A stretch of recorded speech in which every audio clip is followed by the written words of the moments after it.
તો આપણે ત્યાં આવ્યા છીએ ને તમે જોઈ શકો છો આ કરે વિના મૂલ્ય આપા ગીગાની જગ્યા છે ત્યાં કરે અન્નક્ષેત્ર ચાલી રહ્યું છે ત્યાં આપણે આવ્યા છીએ ત્યાં આપણે ભક્તો આપણે મળ્યા છે ત્યાં સેવકો છે તે વિશે આપણે થોડીક એની વિશે આપણે માહિતી લઈશું તો તમે અહીંયા સેવા કરી રહ્યા છો કેટલા વર્ષથી તમે સેવા કરો છો? ઓછામાં ઓછા લગભગ 5 થી 6 વર્ષથી અહીં સેવામાં આવીએ છીએ. 5 થી 6 વર્ષ તમે અહીં સેવા કરો છો? અત્યારે સારું કાઉન્ટર અમે સંભાળીએ છીએ અત્યારે એ છે. અને તમે પ્રસાદમાં અત્યારે શું છે?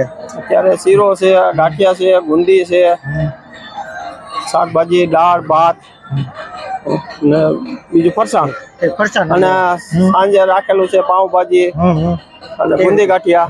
આજનો સાંજનો મેનુ છે. હા.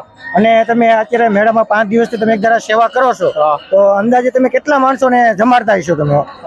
અમારો અત્યારે કોઈ અંદાજ નથી રહેતો. અંદાજે 10,000 માણસો જેટલું તો સવારથી સાંજ સુધીમાં આવતું હોય છે. આમ તમારે 5-6 દિવસનો આમ તમે અંદાજ ગણો તો 5-6 લાખ માણસો 7 લાખ માણસો જમતું હોય છે. તો મિત્રો આ હતા એના સેવકો છે તમે જોયું. અને હવે આપણે આગળની તરફ જઈશું અને અહીંના રસોડા વિશે આપણે સંપૂર્ણ માહિતી લેવાની છે. તો વિડીયોમાં મિત્રો શિલાજી બેનર્જી જોતા મિત્રો નવા હોય તો લાઈક શેર અને સબસ્ક્રાઈબ કરી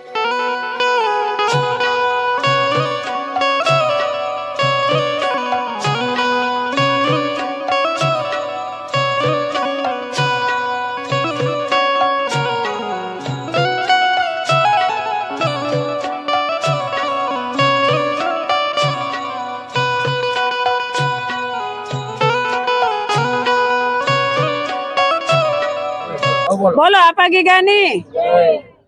તો આ બધી બહેનો આપણી સાથે જોડાઈ ગઈ છે ને અહીંયા આપા ગીગા સેવા આપે છે આપા ગીગા અન્નક્ષેત્રમાં.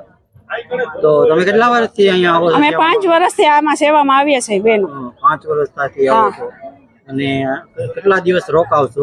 અમે અમારા ગામની 1 દિવસની સેવા હોય, ગામના પ્રમાણે લખેલી હોય. અલગ અલગ ગામની અલગ અલગ હોય એટલે અમારા ગામનો આજ વારે હતો. તમારું ગામ? અમારું ગામ જુનાગઢ જિલ્લાનું સોનાઈડી છે. કેટલા દિવસ ચાલશે અન્નક્ષેત્ર 5 દિવસ ચાલશે. 5 દિવસ ચાલશે. શિવરાત્રી સુધી હાલશે. સાંજ કાલથી શરૂ થઈ ગયું છે ને? કાલ સવારનાથી ચાલુ છે અને અત્યારે અમે સવારના 8 વાગ્યાથી આવ્યા છે, રાતના 12:30 1 વાગ્યા સુધી.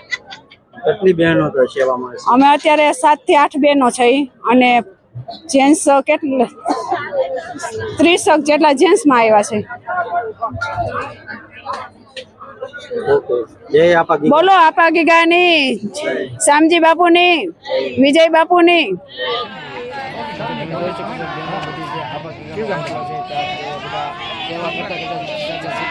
સત્સંગ પણ બહેનો સાથે સેવા અને મેં કીધું એમ સેવા અને ભજન અને ભોજન ત્રિવેણીનું સંગમ અહીંયા થતું હોય છે.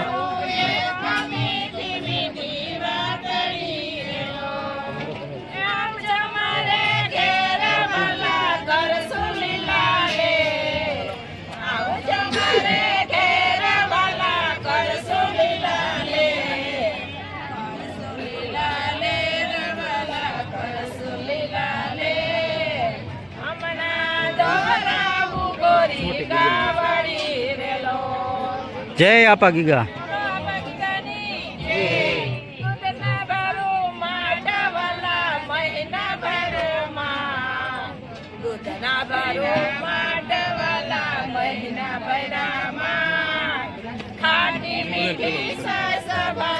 આપણે બહેનોને જમાઈ ગયું બાકી છે તો જમી લો.